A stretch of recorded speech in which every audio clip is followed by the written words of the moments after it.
Hello everybody, welcome to another episode of Mob Talks. I'm Mats. One of my viewers asked recently if it was worth it to upgrade from the Ioniq to the Model 3. And the Model 3, as I bought it, now they changed prices since then. Now they've included the standard autopilot. They didn't in mine, so that's an extra. I think so for my use case, because you get the range and you get all the extra technology. Now the Ioniq is well equipped from the off, by all means, and it's a great car to drive. I know most Ioniq owners are very happy with their cars. It's beginning to get a little bit long in the tooth, a bit like this ENV200 we sit in now. The car is by all means perfectly alright, but the range is too short, very limited in its capabilities, and the Ioniq is better. But when you can see what's coming now and what has happened in the last 3 or 4 years, it's already beginning to get a little bit, well, not lost, but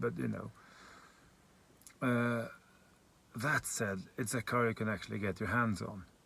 At least in Norway, you can get your hands on the Ioniq. It's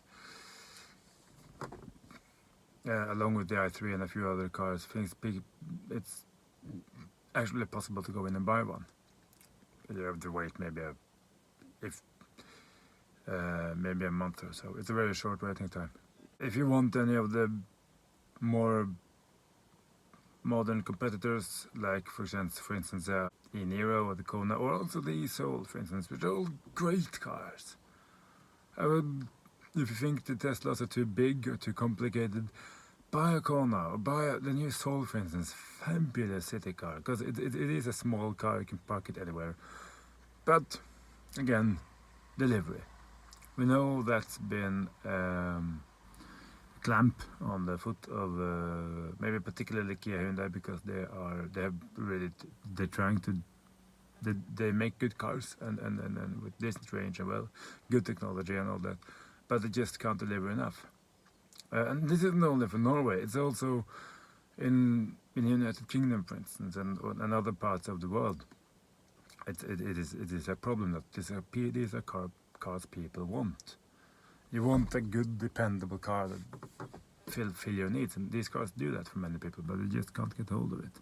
And also for long travels. Now I know in Europe that the Ionity, the charge network Ionity, is working very quickly on deploying. They just opened their charger number 100, and that's within the last 6, 7, 8 months or something, and they're working very hard to expand. So things are happening. But as a friend of mine, we were discussing this. The only car with decent range and an existing charging infrastructure that makes it possible to drive from here to wherever you want, really, almost anyway, is the Model 3, because you have the supercharged network, and you just can't argue with that. I was talking to a Audi, a salesman, a very nice salesman at Audi, in Fredrikstad, and he said the e-tron is a great car, but if you mention the supercharged network, we just have to give up. It's just sorry, because you lose. There was this Swede in Bilar, which is a nice little podcast. He just got his Model 3 and he was driving from Gothenburg to Stockholm, which is about 5 hours drive. And he drives relatively spirited, so you can get 500 kilometers out of the car if you drive conservatively. He doesn't, but he had to stop for 15 minutes. And that's nothing, So and that has been possible to do in other cars as well, of course. We all know the e-tron, among others, charges very quickly. And I'm sure on the Ionity network it would have been, except for the fact that it has less range, of course, and it is much less efficient. But back to the Ionity. I meet people on my way. They love their cars, and I understand that. I really, it's a great car. because they have their limitations. They have no frunk, and they can be packaged better and all that. That's things I absolutely like in the Model 3. Is all the space you actually have in it. You have the well in the back, which is surprisingly. You can sort of lose very much in there when you begin to use the car, and you have the entire center, the middle tunnel, and the car between the seats, full of all storage, and the frunk, and the little details. That goes, of course, both ways. Now that the Hyundai group also have a app on their newer cars, that's not an argument anymore. I haven't seen the app, so I don't know how it is vis-a-vis, for instance, Tesla's app, the functionality. But I'm sure it's it does what you need it to most of the time. Do I regret buying the Model 3? No, absolutely not. It's not perfect. But it's more spacious. I have more space in the back.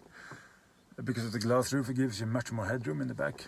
It's more cargo capacity, and of course it's quicker. But noise levels are about the same, I think, in both cars. Surprisingly, that probably says more about I don't know more about the Tesla than it does about the Ioniq. The Ioniq is, after all, a cheaper car. It's a smaller car, so now with the facelifted Ioniq that are coming up, it's going to be really good, because it's going to get less of shortcomings if you're going outside the envelope, as it were, of the existing car. Even though it is very ferociously efficient to drive on dry summer roads, you sort of sometimes feel, but the new car is going to see to some of that. I still don't know how they're going to price it. So it's going to be exciting. But of course, with the standard range plus 3 also available in Norway and Europe, that's going to be tough competition. That's going to be tough, because and you get the Model 3 has something no one else have. At least not in that price range, and that's a towage. And as we know, Norwegians are crazy for towages. So, but is the Ioniq a bad car? Is the e-Soul, for instance, a bad car? No, they're great cars. So please, check out what you want, test it, try it, borrow it maybe if you can for a few days, and then see if it fits your life. Surprisingly often it does. And if you do consider to buy a Tesla, then you can get 1,000 miles of free supercharging, which you're using my link in the description below. And thanks for watching. Do comment, like, subscribe, and all that stuff. And take care. And I will see you in the next one. Bye bye.